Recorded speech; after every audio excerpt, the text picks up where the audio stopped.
Wanita pertama penyandang gelar Ummul Mukminin, ibu dari umat muslim, adalah Khadijah binti Khuwailid radhiyallahu anha, istri pertama Rasulullah yang lahir 15 tahun sebelum tahun gajah. Nasabnya mulia di kalangan Quraisy dan wanita yang paling tinggi kemuliaannya. Khadijah binti Khuwailid radhiyallahu anha memiliki kesucian dari perbuatan buruk yang menjadi inti peradaban zaman jahiliyah. Beliau tidak seperti wanita di masa itu karena tidak berperilaku jahiliyah 65 tahun sebelum Rasulullah SAW menerima wahyu pertama. Itu sebabnya para penduduk Makkah menjulukinya At-Tahirah atau wanita suci. Ia seorang saudagar wanita yang sukses dengan harta yang melimpah, dipersunting oleh Rasulullah di saat usianya 40 tahun. Sementara Muhammad SAW berusia 25 tahun. Selama menikah dengannya, Rasulullah tidak pernah memadu dengan wanita lain hingga wafatnya Khadijah. Kedudukan yang mulia serta keutamaannya di hati Nabi begitu mendalam, hingga Rasul mengatakan, sesungguhnya dia adalah sebaik-baik teman hidup. Dari pernikahannya dengan Rasulullah, Khadijah binti Khuwailid radhiyallahu anha dikaruniai keturunan pertama, anak laki-laki yang bernama Qasim. Oleh karenanya, Rasulullah SAW dipanggil Abu Qasim. Kemudian lahir Zainab, lalu berturut-turut Ruqayyah, Ummu Kulthum, Fatimah, serta Abdullah. Namun seluruh anak laki-lakinya meninggal ketika masih kecil, tetapi seluruh anak wanitanya menjumpai masa Islam, dan seluruh putri beliau masuk agama Islam dan ikut hijrah menuju Madinah. Semua putra-putri beliau bertemu langsung dengan Khadijah, kecuali Fatimah radhiyallahu anha, karena sang bunda wafat beberapa bulan setelah kelahirannya. Sifatnya sangat baik. Imam Az-Zahabi mengatakan, Khadijah seorang yang sangat berakal lagi terhormat, teguh beragama, terjaga dari sifat keji lagi mulia yang termasuk penghuni surga.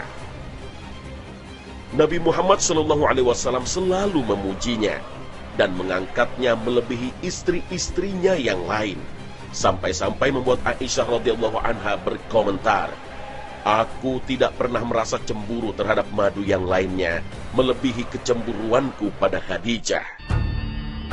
Perannya demikian besar dalam kehidupan dan dakwah Rasulullah SAW. Dialah orang pertama yang beriman dan percaya kepada Rasulullah sebelum ada seorang pun yang beriman. Selalu meneguhkan Nabi SAW. Itu sebabnya Allah menyuruh Rasulullah supaya memberi kabar gembira kepada Khadijah dengan rumah di surga dari emas yang tidak ada kebisingan serta rasa capek di dalamnya. Kemuliaannya dan ketulusannya mendampingi Rasulullah SAW membuat malaikat mengucapkan salam kepadanya. Imam Bukhari dan Muslim meriwayatkan dari Abu Hurairah radhiyallahu anhu, Rasulullah SAW menceritakan, pada suatu ketika Jibril mendatangi Nabi Muhammad dan mengatakan, "Wahai Rasulullah, ini Khadijah telah datang. Bersamanya sebuah bejana yang berisi lauk, makanan, dan minuman. Jika dirinya sampai, katakan padanya bahwa Rabbnya dan diriku mengucapkan salam untuknya. Dan kabarkan pula bahwa untuknya rumah di surga dari emas yang nyaman, tidak bising dan merasa capai." As-Suhaili menjelaskan hadis ini bahwa Khadijah binti Khuwailid radhiyallahu anha mendapat rumah di surga yang terbuat dari batu permata. Karena beliau telah mengumpulkan berbagai sarana dakwah Rasulullah, ia pionir terdepan yang beriman kepada suaminya. Sikapnya tenang dan tidak pernah merasa capai dalam membela dan memperjuangkan agama Allah. Dan yang menjadi catatan selama berumah tangga dengan Rasulullah, Khadijah tidak pernah berkata-kata dengan nada tinggi kepada sang suami, tidak pernah membuat Nabi merasa capai, dan pantang baginya mengganggu dan turut campur urusan Nabi. Nasab keturunannya bertemu dengan nasab Nabi pada kakek keempat, yaitu Qusay bin Kilab. Sedangkan dari jalur ibunya bertemu dengan nasab Nabi pada kakek ke-8, yaitu Lu'ay bin Ghalib. Sebagai wanita yang banyak harta, Khadijah binti Khuwailid menawarkan kepada Nabi Muhammad untuk membawa dagangannya ke negeri Syam bersama budaknya yang bernama Maisarah. Tatkala Nabi pulang dengan membawa keuntungan yang sangat banyak dan beliau mendengar kejujurannya, maka Khadijah terpikat dengan Nabi, sehingga ia berharap bisa dipersunting oleh Rasulullah Shallallahu Alaihi Wasallam. Nabi pun menikahinya dengan mahar 20 ekor unta betina.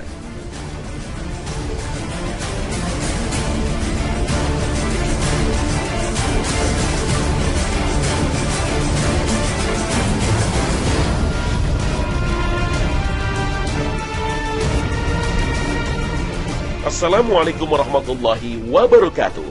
Selamat pagi pemirsa. Khazanah Ensiklopedia Islam Dunia kembali hadir. Semoga tayangan hari ini bisa menjadi inspirasi, insya Allah.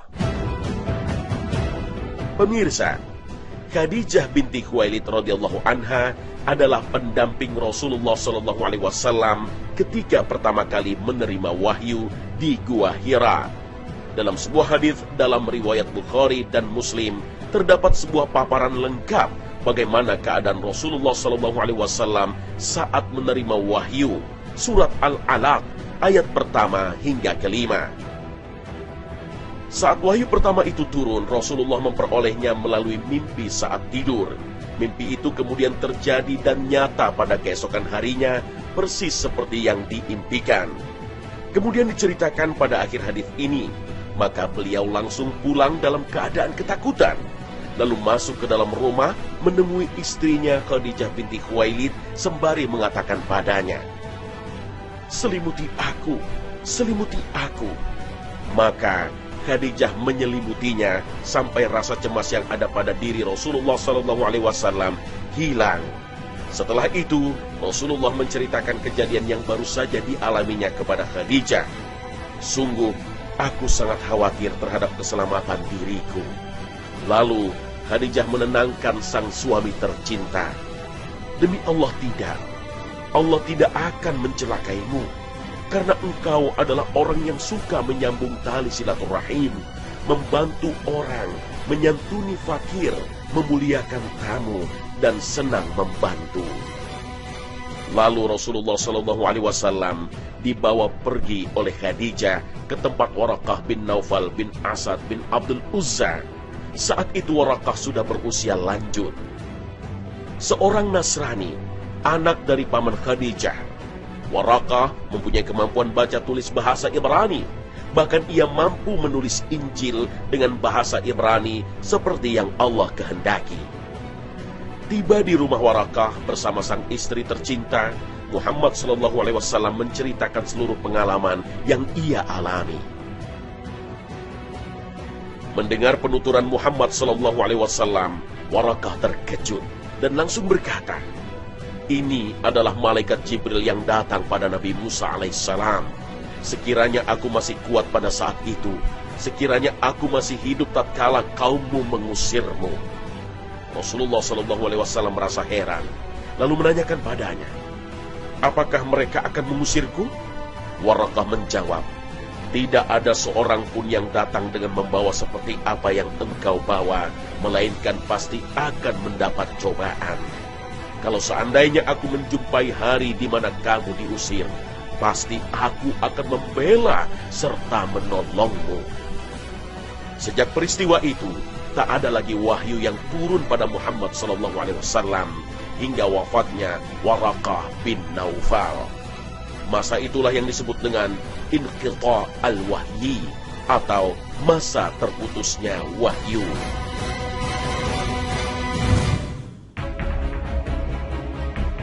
Akhlak terpuji dari Khadijah binti Khuwailid radhiyallahu anha adalah keikutsertaannya bersama Nabi Muhammad SAW, baik dalam suka maupun duka. Beliau dengan tabah mendampingi Rasulullah SAW saat menghadapi ujian berat. Saat itu, kaum Quraisy memblokade Rasulullah dan keluarga besarnya di lembah Abu Thalib, hingga mereka kehausan dan kelaparan selama 3 tahun. Di masa sulit itu, keluarga besar Rasul terpaksa memakan daun pepohonan.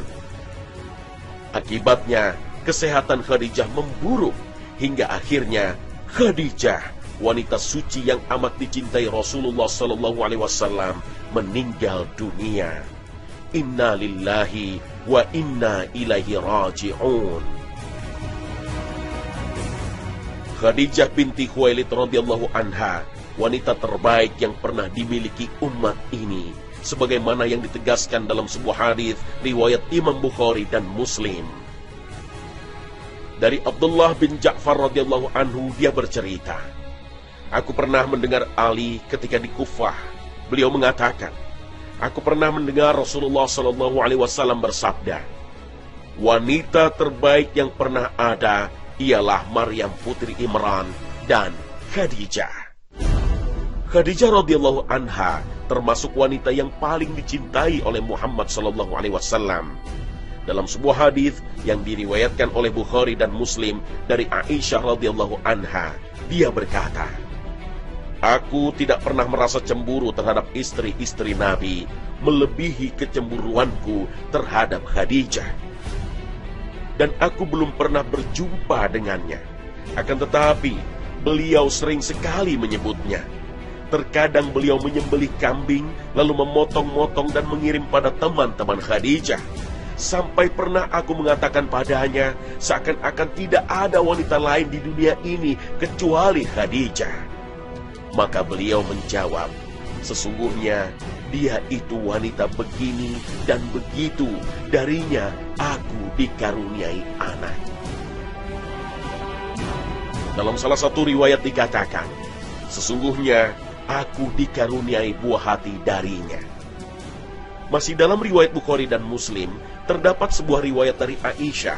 Dia bercerita, pada suatu hari, Halah binti Khuwailid, saudari Khadijah, meminta izin pada Rasulullah SAW untuk masuk ke rumah. Maka beliau menjadi teringat dengan suara istrinya Khadijah, dan beliau mengatakan, Allahumma Halah binti Khuwailid. Dari situ, kata Aisyah, timbul kecemburuanku, sehingga aku berkata, kenapa engkau selalu ingat pada wanita tua itu yang sudah mati, sudah tua, jompo lagi? Sedangkan engkau telah diganti oleh Allah dengan wanita yang lebih baik.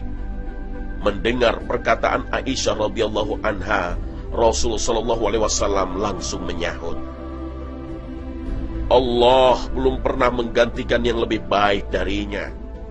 Dirinya telah beriman padaku tatkala manusia mengingkariku. Dia mempercayaiku ketika orang lain mendustakanku. Ia telah mengorbankan seluruh hartanya ketika orang lain mencegahnya dariku. Dan darinya Allah memberiku rizki anak ketika hal itu tidak diberikan pada istri-istriku yang lainnya. Hadis riwayat Ahmad.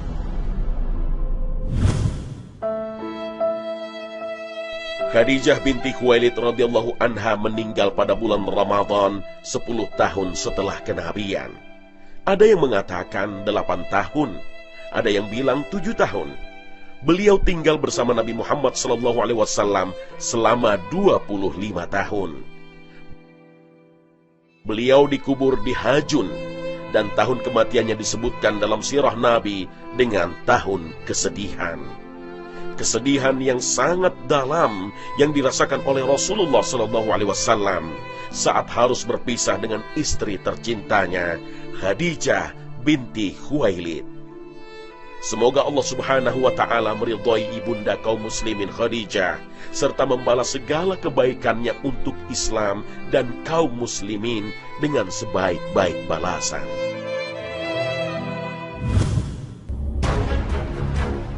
Namanya Aisyah binti Abu Bakar As-Siddiq, istri tercinta Rasulullah SAW.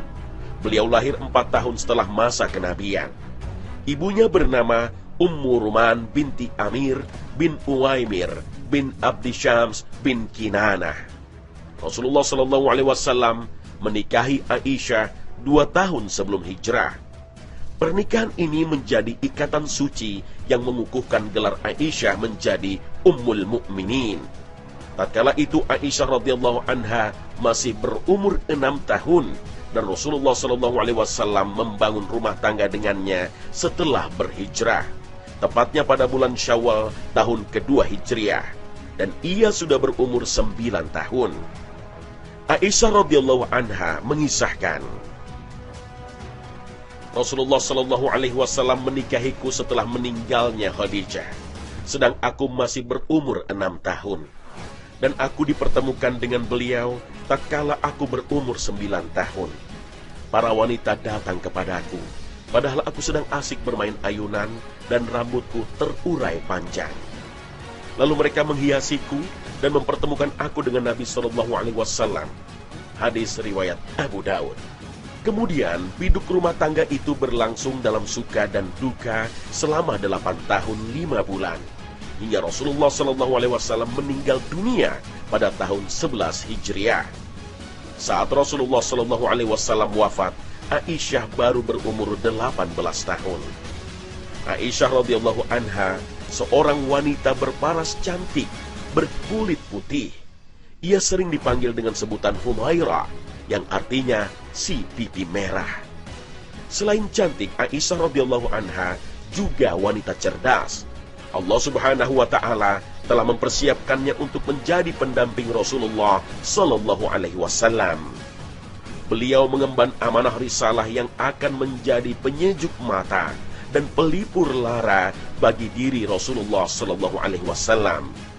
Suatu hari, Jibril memperlihatkan kepada Rasulullah sallallahu alaihi wasallam gambar Aisyah pada secari kain sutra berwarna hijau sambil berkata, "Ia adalah calon istrimu kelak di dunia dan di akhirat." Hadis riwayat At-Tirmizi. Aisyah radhiyallahu anha seorang pendamping yang selalu siap memberi dorongan serta motivasi kepada suami tercintanya.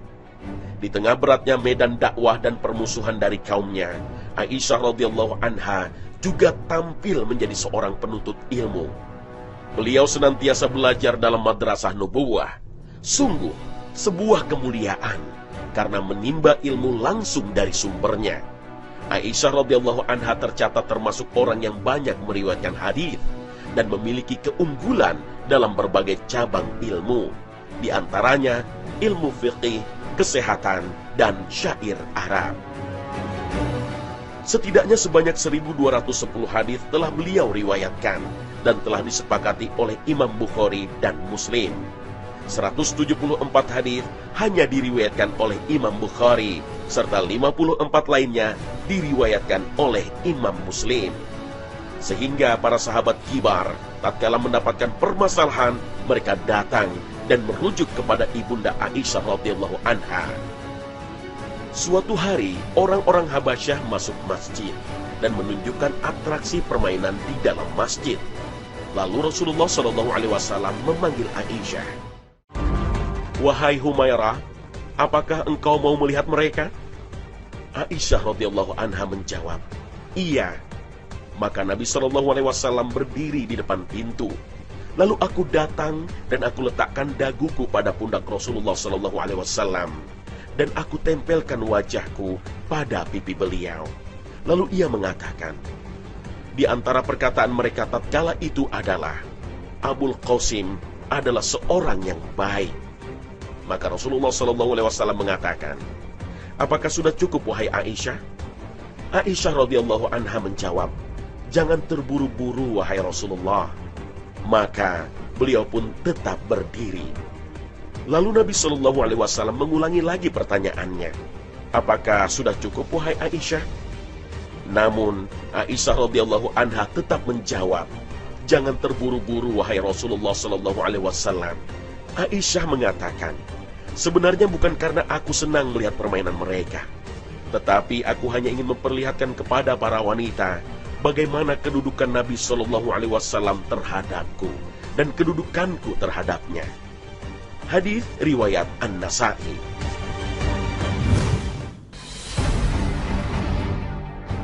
Aisyah radhiyallahu anha bercerita, suatu waktu Rasulullah Shallallahu Alaihi Wasallam datang untuk menemuiku. Saat itu aku sedang bermain-main dengan gadis-gadis kecil. Lalu Rasulullah Shallallahu Alaihi Wasallam bertanya kepadaku, "Apa ini wahai Aisyah?"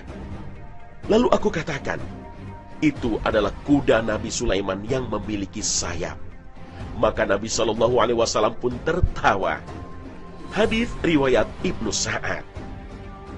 Suatu hari Rasulullah Shallallahu Alaihi Wasallam berlomba lari dengan Aisyah, dan Aisyah menang. Aisyah bercerita, Nabi Shallallahu Alaihi Wasallam berlari dan mendahuluiku, namun aku mengejarnya hingga aku mendahuluinya. Tetapi tatkala badanku gemuk, Nabi Shallallahu Alaihi Wasallam mengajak lomba lari lagi, namun beliau mendahuluiku. Kemudian beliau mengatakan, "Wahai Aisyah, ini adalah balasan atas kekalahanku yang dahulu." Hadis riwayat Tabrani. Aisyah radhiyallahu anha satu-satunya istri Nabi Shallallahu Alaihi Wasallam yang masih gadis saat menikah dengan Rasulullah Shallallahu Alaihi Wasallam. Ini berbeda dengan istri-istri Rasulullah Shallallahu Alaihi Wasallam yang lain. Saat dinikahi Rasulullah, mereka berstatus janda. Aisyah sendiri pernah mengatakan, "Aku telah diberi 9 perkara yang tidak diberikan kepada seorang pun setelah Maryam. Jibril telah menunjukkan gambarku tatkala Rasulullah Shallallahu Alaihi Wasallam diperintah untuk menikahiku. Beliau menikahiku tatkala aku masih gadis, dan tidaklah beliau menikahi seorang gadis kecuali diriku. Beliau meninggal dunia sedang kepalanya berada dalam dekapanku, serta beliau dikuburkan di rumahku. Para malaikat menaungi rumahku. Al-Quran turun sedang aku dan beliau berada dalam satu selimut. Aku adalah putri kekasih dan sahabat terdekatnya. Pembelaan kesucianku turun dari atas langit. Aku dilahirkan dari 2 orang tua yang baik. Aku dijanjikan dengan ampunan dan rezeki yang mulia."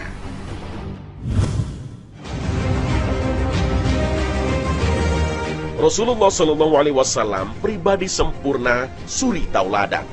Mengikuti perilaku dan tindakannya bagian dari salah satu ibadah. Maka inilah paparan sunnah Rasulullah Shallallahu Alaihi Wasallam dalam berumah tangga. Baginda Nabi Shallallahu Alaihi Wasallam mencontohkan bagaimana memberikan yang terbaik untuk istri-istri beliau. Seorang istri yang cantik dan solihah, sebagaimana sabda Nabi, adalah sebaik-baik perhiasan. Kesetiaan dan pendampingan Khadijah radhiyallahu anha adalah perisai Rasulullah Shallallahu Alaihi Wasallam dari rasa takut, cemas, dan gundah. Keberadaan Khadijah menjadi topangan kekuatan Muhammad Shallallahu Alaihi Wasallam untuk memerangi budaya jahiliyah di Mekah. Rasulullah Shallallahu Alaihi Wasallam menempatkan Khadijah binti Khuwailid sebagai istri yang paling mulia. Cinta Rasulullah Shallallahu Alaihi Wasallam kepada Aisyah radhiyallahu anha berangkat dari wahyu Allah Subhanahu wa Ta'ala. Meski manja dan pencemburu, Rasulullah amat mencintai Aisyah radhiyallahu anha. Baginda Nabi paham benar dengan tabiat wanita yang senang dimanja, dan Rasulullah memperlakukan Aisyah radhiyallahu anha dengan mesra, lembut, dan penuh kasih sayang. Julukan si pipi merah mengalun lembut dari lisan beliau. Maka inilah salah satu sunnah Nabi ketika memperlakukan pasangan.